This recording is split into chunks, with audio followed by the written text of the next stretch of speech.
Here we go, ladies and gentlemen. It is time for my favorite episode of the week. In today's video, we'll be talking through 5 running backs that I'm buying low on here for Week 9 fantasy football. These are players that have been underproducing a little bit as of late, or I think have been producing to a fair level, but still have the door cracked open for some buy low opportunities or fair price buys here to create contributors to our lineups here at this pivotal position group down the stretch of this season. So, as always, if you're new around here, I post fantasy content like this every single day and every single week of this 2022 season. So, if you're new around here, feel free to drop on down, smash that subscribe button. We're having this community expand every single day here and helping out more and more fantasy players by the day. So, as always, your trade scenarios are welcome in the comment section below. I will get to as many of your questions as I possibly can here throughout the week in the comment section, as well as the community Discord server, which is a free invite in the description of today's video. So, check that out, and I'll get you guys set up with your member privileges.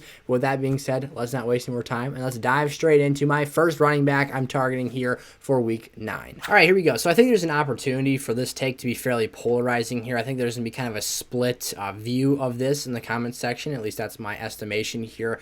We're going out, and I'm advising to buy low on DeAndre Swift right now. I've seen a lot of panic throughout Sunday afternoon / evening into Monday morning and throughout the day here. And overall, after we got our hands on the snap count percentage numbers and looked at some of the more integral details of this game, I don't think things were nearly as bad as they seemed in this contest. Swift actually outsnapped Jamal Williams, despite the fact that he had 2 touchdowns vultured from him in that game.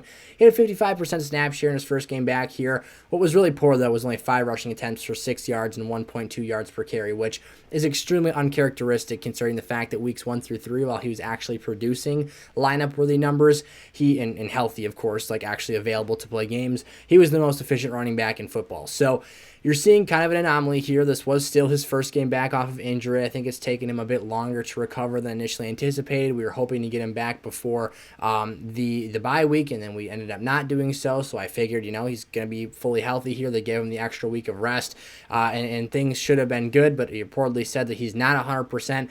However, he does expect his workload to increase here in the coming weeks. So that is encouraging. We want to see him used more because that's really what's holding him back right now, in addition to the fact that you're getting those vultured opportunities in the goal line from Jamal. So what we saw early in the season is a formula for success, a world where I think that any given week DeAndre Swift can come out here and give you a top 5 weekly performance, but the floor isn't nearly what we expected it would be or hoped it would be coming into this season because of the fact that he's not really being unlocked as a true workhorse. He's extremely efficient. He can be used as a dynamic playmaker in the passing game. He caught all 5 of his targets this past week for 27 yards and a touchdown, which really saved his productivity considering the fact that he didn't even give us a full point in the ground in terms of getting 10 yards. So we're looking for more here from DeAndre Swift. We're hoping for more production and opportunities from him moving into the coming weeks here. I just think that for this offense, that has been underperforming based on their first month of overall production, getting these home games back here inside in dome settings, this is where this team thrives.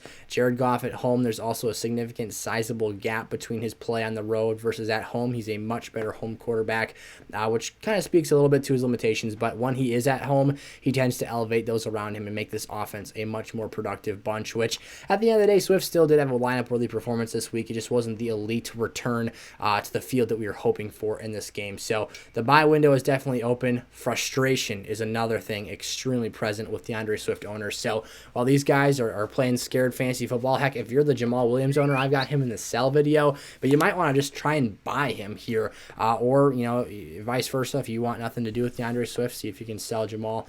There's a variety of ways to approach this thing here, but I do think that a buy opportunity for DeAndre is a healthy choice and a way to look at things here for this week. Leonard Fournette, when I keep talking about him here, there's been numerous opportunities to buy low this season.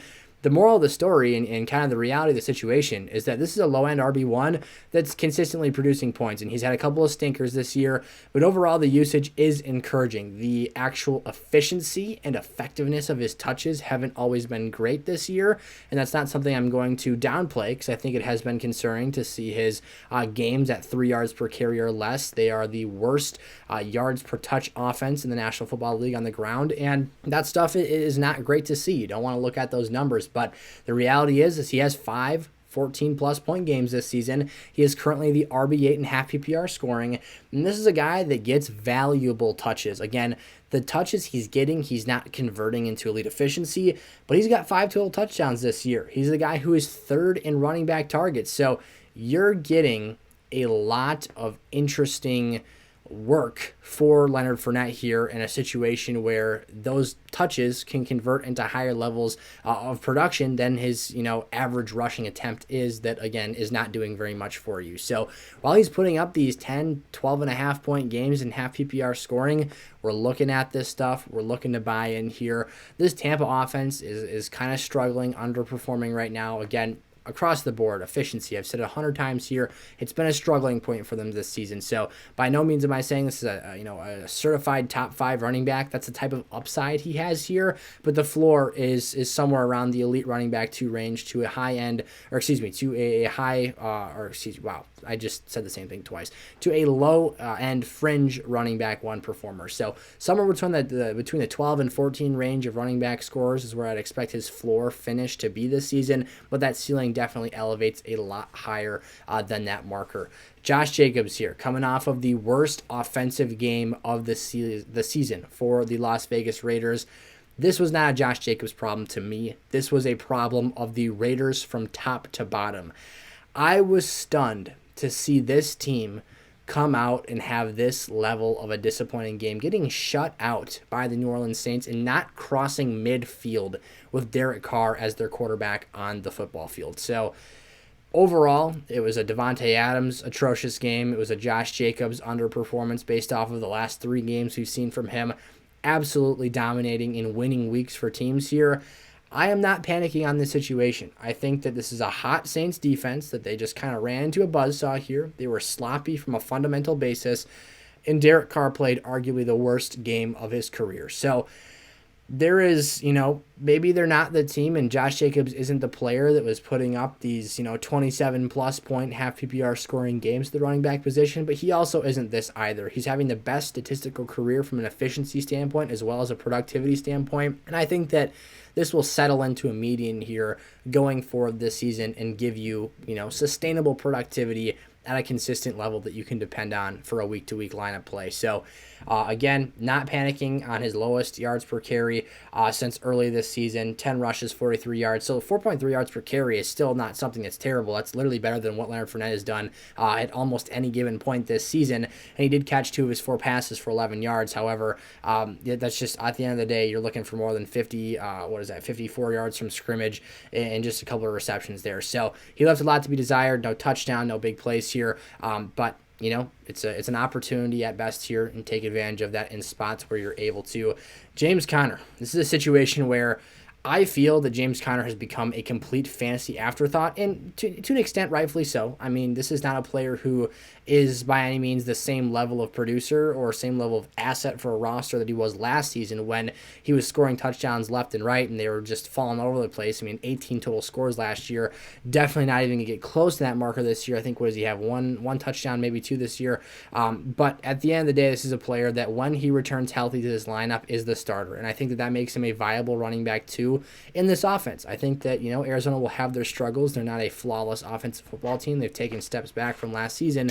And Benjamin will be incorporated into this offense and have a role for this team. But every week that goes on here, I would kind of expect to feel that his trade stock would be rising as his return date nears. I almost get the sense, based on the community and the trade targets or the trade scenarios that I'm seeing in the comment section and whatnot, is that it seems like his community-wide value has fallen here. And I think that's just because owners are getting a little bit restless here. There's been actually some of my shallower leagues that I played in that I see him being dropped to the waivers, which is at times head-scratching, other times I understand. But there's, opportunity to be had here. This is still a very capable goal line back, a guy who can catch passes in space when given the opportunity, and overall should be a functional lineup piece for those of you that are desperate for a running back player, whether it's a second running back in your roster or an RB3 that can fill in once he comes back here and really gets on his feet, which hasn't happened at this point in the year. So there is some risk associated with this, but I think it's an incredibly cheap buy at the running back position right now, and I would definitely look to, basically make a move into this scenario here. As we dive into our last player here, Jonathan Taylor, for this week, let's talk about today's sponsor of this episode, Underdog Fantasy. When you sign up for Underdog using code SFS, which is our code here on the channel, and deposit $10 or more, they'll match you up to $100. So basically, whatever you deposit between $10 and $100, they will double your money up to that amount and get you guys hooked up with some good funds to start playing with. I had a ton of fun on Monday night playing some prop bets. I was able to win one. I lost another. I had Tyler Boyd and Amari Cooper on their overs, and Boyd just couldn't quite get there. But super fun stuff. You can pick the over or unders for different players and games that you want to watch. And they've also got single game or single day slate drafts. So for example, Sunday afternoon, you can make a draft with 4 other players and basically have those guys for just that week. And then whoever has the most points when it's all said and done takes home the cash prize. It's super fun. It's a great way to play daily fantasy or other things. So Underdog Fantasy, again, code SFS, $10 or more gets you access to my rankings each week for every position and my rest of season rankings, as well as access to my personal DMs on our community Discord server. Go check it out. So getting into our final buy of the week now, Jonathan Taylor. This is one where I've seen a lot of negativity regarding JT in the fantasy community as a whole, and I understand it. And that's ultimately the reality of the situation of why this is a buy. Because is Jonathan Taylor a top 3 running back? No, that's not the situation we're looking at anymore. Is he a top 5 running back? Arguably no. I mean, I think there's a real case to be made that this offense is kind of struggling right now. This is a player that's a little bit dinged up. And there are some, red flags. There's some caution tape surrounding this. But for teams in desperation mode for a running back, a player that could get things back on track still. I mean, this was one game with Sam Ehlinger at quarterback. There is still room for improvement. And I'm not totally out on JT yet for this season. There are still a lot of running backs that he is a better option than this year. So that negativity ultimately stems from one thing: pissed off fantasy owners and panic. And panic creates a situation where you can buy low. Players will be more willing to move off of JT for cheaper prices than they have at any point this year. And the fact that he lost a fumble this week, which pulled his totals down after not catching passes this week, there's so many factors that stem into this situation, creating a reality of a buy low scenario. So again, is this an argument of me saying that you should pay top tier prices for JT as if you were buying him on September 1st this year before the season started? Absolutely not. That is not what you're paying for Jonathan Taylor. You're likely trading surplus wide receiver depth, or you're trading a lower end starting running back that just overproduced this week, in addition to another wide receiver. There's a million different ways you could go about this. If there's a certain scenario you're looking to offer for JT or a certain move you're looking to make, by all means, put that in the comment section below. I will be very stingy on overpayments this week for JT because, again, there is a fine line to be drawn for exactly what he's worth. For example, I don't even know if I would trade him straight up today, or if I would trade like an Alvin Kamara or Dalvin Cook for him straight up, just because of strength of schedule purposes and the fact that you've right now got consistent, stabilized production with those other 2 names. So there's a lot of factors that go into this. Scoring format, of course, plays a slight role as well.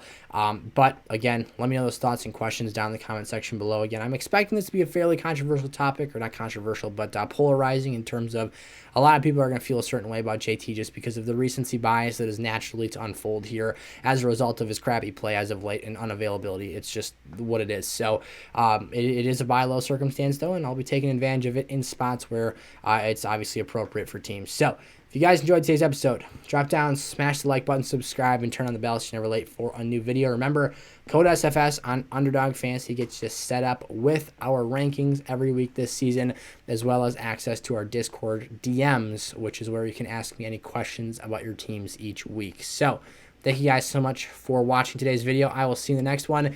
We've got other trade advice segments up on the channel in our Week 9 playlist, and I'll see you there. Peace out.